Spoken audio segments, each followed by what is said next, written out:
Hello everyone. Welcome to the Tim Booker channel. I wish you a pleasant listening experience. The book I'll be interpreting for you today is called The Art of Choosing. It primarily explores how we should perceive the choices in our lives. As is customary, we should introduce the book first. But today, I'd like to do something different. Let's start by talking about the author. Because the author of this book is truly extraordinary. Sheena Iyengar is her name. She was born in India and immigrated to the United States with her parents when she was young. During her childhood, Sheena developed a severe retinal disease. And even more cruelly, she knew from a young age that the disease was incurable. So she had to watch helplessly as her world became increasingly blurry, until she eventually lost her sight completely. During high school, after going blind, Sheena faced a serious question. What should she do with her life? Should she give up and resent the unfairness of life? Or should she find a job she could excel in, adapt to her new life, or embark on a global journey to experience the world in her own way? In the end, Sheena made an exciting discovery. It didn't really matter what she chose. What mattered was that she still had the power to choose. Compared to healthy people, her options may have been more limited. But she still possessed the act of choosing itself. And following this realization, she continued her research, developing a comprehensive theory about choice. Now she's become the chief professor at Columbia Business School. And her area of study is choice. This book is a significant result of Sheena's research. Alright, that's enough about the author for now. So, what does this book actually say? In one sentence, it's about what choices mean to us. You might say, choices are made to find something better. For example, when job hunting, you choose after careful comparison to find a more promising job. And when dating, you choose to find the ideal partner.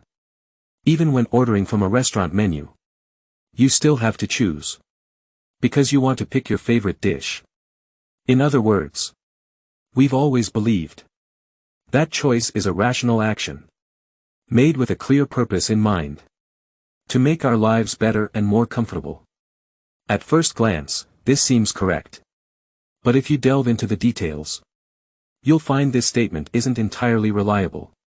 Because many times, choice is actually an irrational behavior. For example, you may have seen in entertainment news that someone has married a highly accomplished female celebrity, but can't resist infidelity. And the person they cheat with is inferior to their spouse in every way. Or, you may have a great job, but you still keep your resume permanently posted on job search websites, trying to find new opportunities. In psychology, there's also a term called red button syndrome, which describes a scenario where you live in a paradise with all your needs fulfilled. Except for one thing, there's a red button in front of you that you're forbidden to press. In this test, many people can't resist and end up pressing the red button.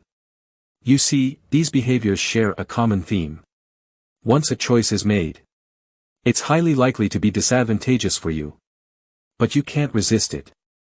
Of course, you might attribute infidelity to a wandering eye, job hopping to a strong desire for progress, and pressing the red button to curiosity. However, behind these psychological motives, there's a common thread. The urge for choice. The desire for choosing itself. Even if you already have the best option, you still have the urge to make a choice. In other words, what you desire isn't necessarily the best option, but the act of choosing itself. So why can't people do without choice? The author believes it's the result of evolution. Humans are creatures shaped by selection. And the desire for choice is actually a fundamental instinct, just like our instinct for survival. Understanding this underlying truth can help explain why people often make wrong choices, and how to improve the accuracy of our choices. Next, I'll break down this book into two parts for you. In the first part, let's explore what choice itself means to us, and how the desire for choice arises.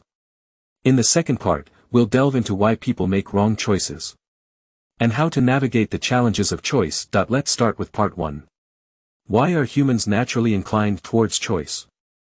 As we mentioned earlier, this inclination is a result of evolution. To understand this viewpoint, we must first grasp what the desire for choice really is. Don't confuse it with choice itself, they are two different things.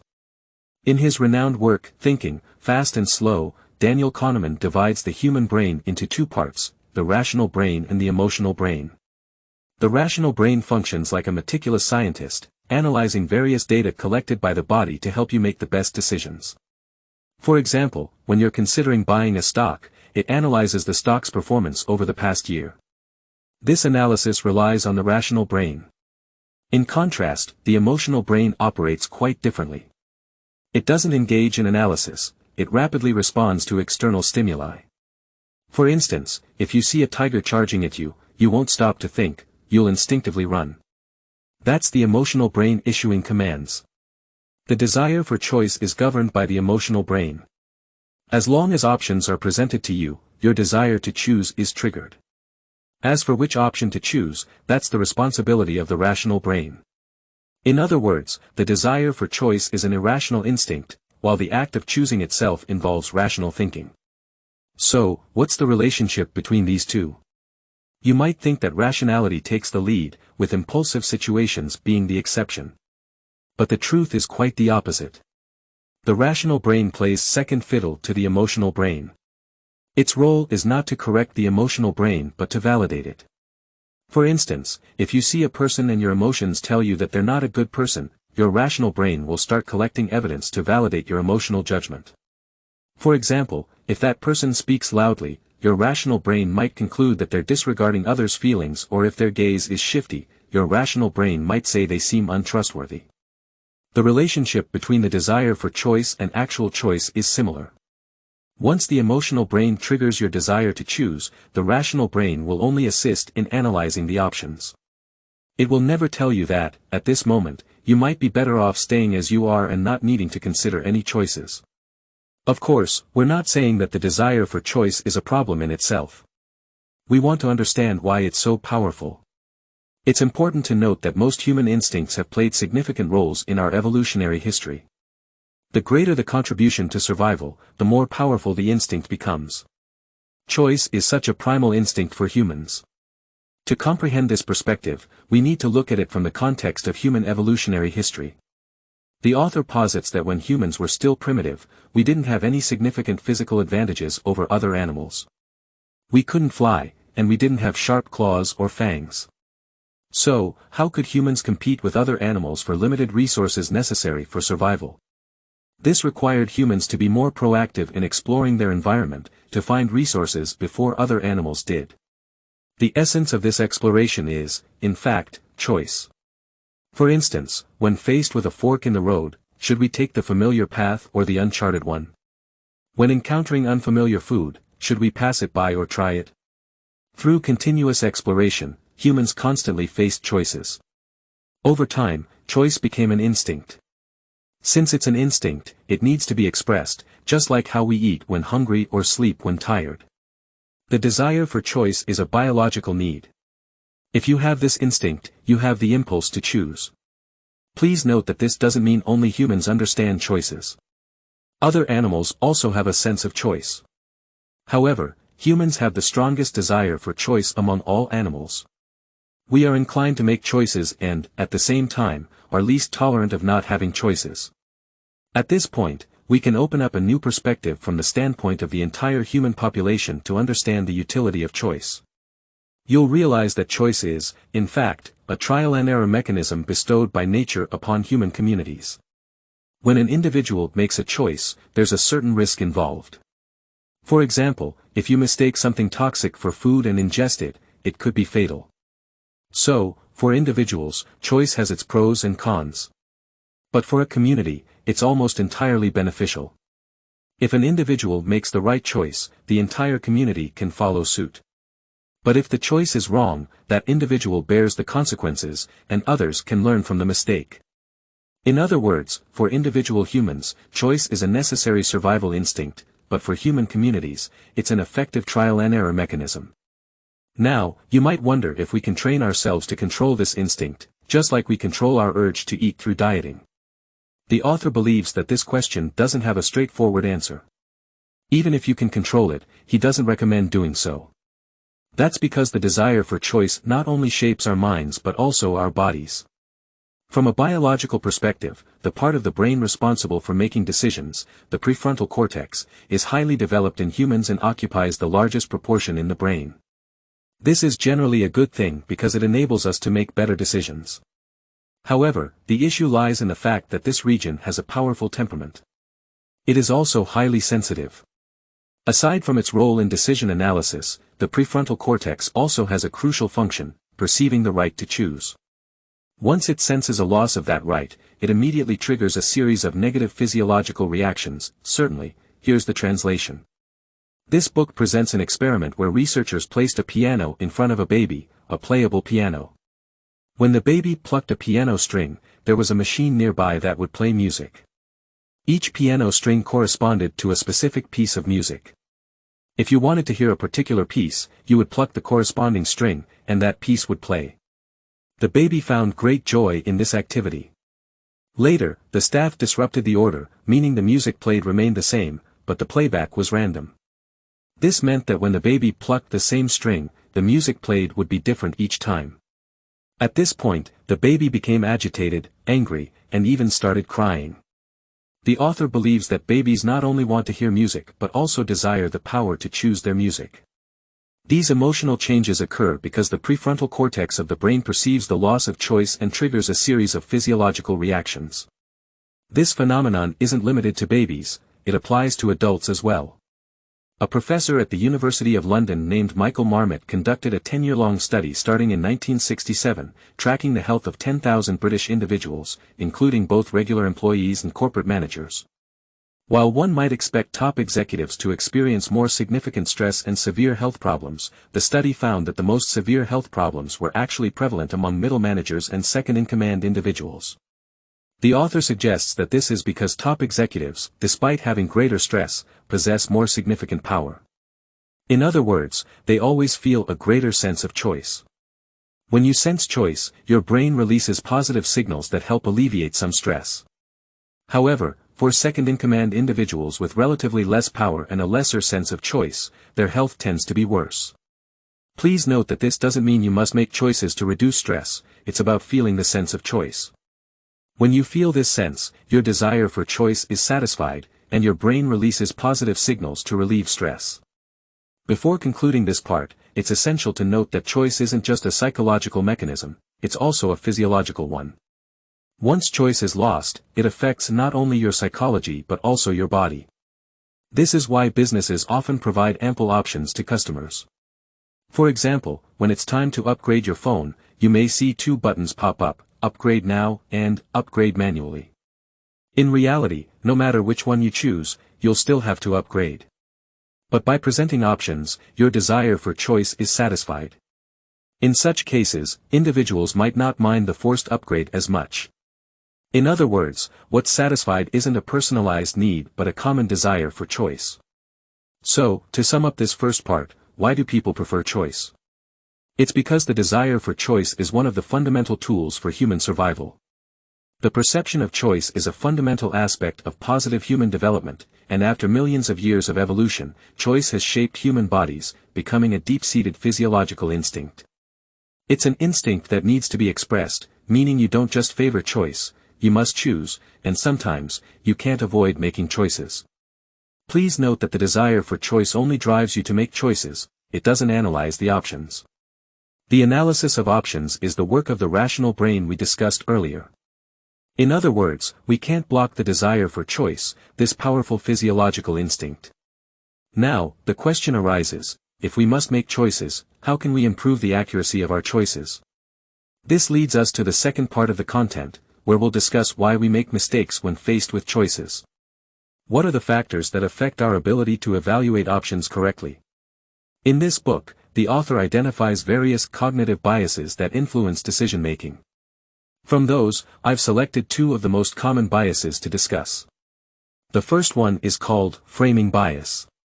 It means that the way we describe options can influence our choices. In simpler terms, how options are presented can interfere with our decision-making.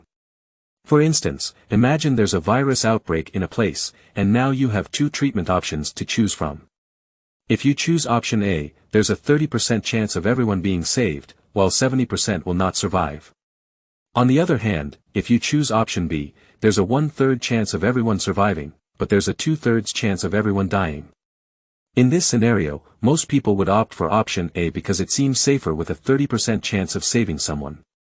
However, let's rephrase the options. Option A, 70% of people will undoubtedly die, and only 30% will survive. Option B, there's a 1/3 chance that no one will die, but there's a 2/3 chance that everyone will die. In this second presentation, many people would choose option B because the focus shifts from survival rates to death rates. The same options, presented differently, led to different decisions. This illustrates how the framing of information can significantly impact our choices. The second bias I want to discuss is what I call option confusion bias. It refers to situations where we compare options that are fundamentally incomparable. In many cases, options lack comparability, yet we unconsciously make comparisons. Sure, here's the translation. Okay, let's give an example. There's a classic dilemma where a girlfriend asks her boyfriend, if both I and your mother fell into the water simultaneously, whom would you save? Many people rack their brains over this question, feeling torn between the two. This dilemma arises because it lacks a unified basis for comparison, making it hard to determine the comparability between these two options. In such cases, you need to establish a comparison framework that can accommodate both individuals. For instance, someone with legal knowledge might think that a son has a legal duty to support his mother, so not saving her would constitute a crime. However, there's no legal obligation to save a girlfriend, so you would save the mother. The main point here isn't whether this choice is right or wrong, but rather to illustrate that most people lack awareness of creating a choice framework. Only a few with specific expertise possess this awareness. Let's not dwell on whether their choices are correct. At least, for them, these choices are convincing. In fact, in life, many decisions become difficult because of the absence of a clear comparison framework. For example, when changing jobs, salary is a quantifiable aspect. Still, factors like the happiness of being close to home, the sense of accomplishment from work, or the enjoyment of interacting with colleagues are concepts that can't be quantified. Similarly, if you have a day off and hesitate between attending an industry event or working overtime for extra pay, the reason you're torn between these two options is due to the lack of a clear criterion, meaning what you value more in the long run. When you're uncertain about the standards and can't find comparability between two options, you'll always be torn. This is the second cognitive bias we encounter when evaluating options, which we call option confusion bias. Now, the question is, how can we improve the accuracy of our choices? The author suggests that the best method isn't a direct frontal attack but rather a roundabout way that achieves the same goal. We can call it finding a higher-level choice strategy. Think of it as follows: when you're feeling down, if you have a cup of coffee to instantly boost your spirits, that's a direct attack. But if you establish a habit of regular exercise to fundamentally improve your physical and mental energy, that's like finding an alternative route to the same goal. It's a more indirect approach. The two methods I'm about to introduce fall into this category. The first method is called the tiered options approach, which I've summarized from this book. Sometimes, making decisions is challenging because there are too many options, and you lack a clear basis for comparison. For example, when choosing a university, there are so many colleges in the United States. Which one should you apply to? This can lead to heated arguments within families. In such situations, you should categorize your options based on your actual circumstances into several tiers. For example, when filling out applications, top-tier colleges like Yale, Harvard, and Stanford are institutions with strong brand recognition. They offer significant personal value, so they should be in your first tier. As long as your grades allow, you don't need to consider the city or major. If there's an opportunity, you must aim for these top-tier schools. Suppose your grades aren't sufficient.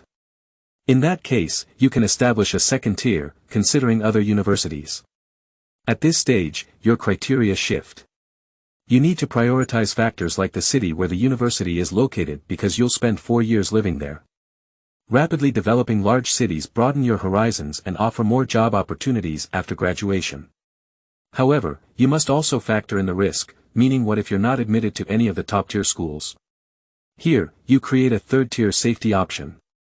Your criteria won't be about which school is better, instead, it's about which school has admitted more students this year. You can choose such a school as a backup. This way, after tiering your options, your decision criteria become much clearer. Each tier has its standards, and you can compare options accordingly.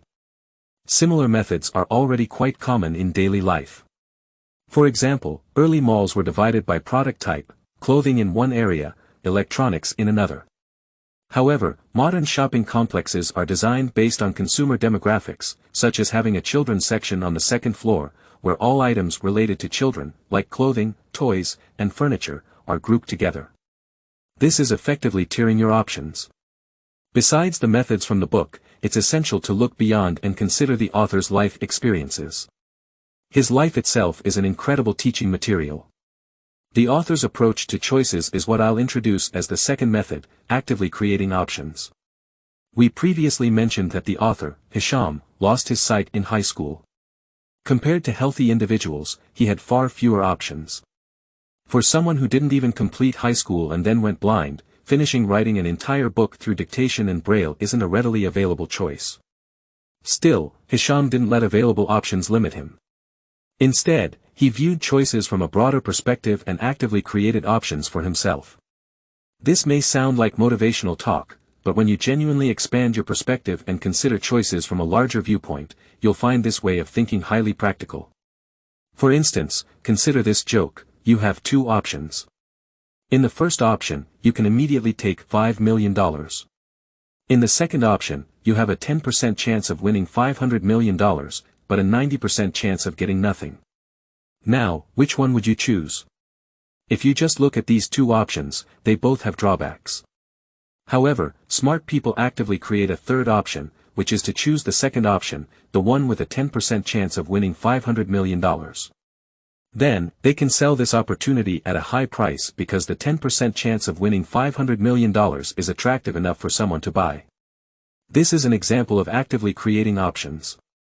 When you expand your thinking to a higher level and consider multiple steps, decision-making becomes more straightforward. It's like taking a step back to see the bigger picture, not retreating but gaining a broader perspective. That concludes the second part, which focuses on improving the accuracy of your choices. We've introduced two thinking methods. The first is the tiered options approach, where you categorize your options into tiers based on your needs and establish different criteria for each tier. The second is actively creating options, inspired by the author's personal experiences, where you view choices from a broader perspective and actively generate new options. Sure, here's the translation. Alright, let's conclude it here. We've just finished interpreting the essence of this book on choices. Let's recap what we've discussed today. We covered two main parts. In the first part, we talked about what choices mean to humans. Choices are a natural aspect that has evolved in humans, and what we value most is not the options themselves but the act of choosing. In the second part, we discussed how to improve the accuracy of our choices. We introduced a method called the tiered options approach and a new concept called actively creating options. We've just finished this section, so there's no need for further summarization. Ultimately, choice is a personal act, and everyone has their own reasons for their choices. From this perspective, the most practical choice may not always be the best one. The purpose of this book isn't to provide a standardized method for making choices but to help you develop a better way of looking at choices, as the author mentioned. Each of us is shaped by the choices we make in our long lives, and these unique choices define us. After reading this book, I've been contemplating a question: what is the highest form of choice? Choices are, in fact, quite paradoxical. On one hand, we can't stand not having a choice, but on the other, we often struggle to make a decision. Personally, I believe that what the author Hisham has done represents the highest form of choice, choosing when to choose. When you realize that you're not dealing with options but with the act of choosing itself, you've achieved the highest level of decision-making. This might sound a bit convoluted, but I'm sure you understand its meaning. Congratulations on completing another book. Thanks for your support and attention. Please subscribe to the Tim Booker channel, like, and share this valuable knowledge with your friends. Let's combine wisdom and practice to achieve our financial goals and create a better future together. Thank you, and goodbye.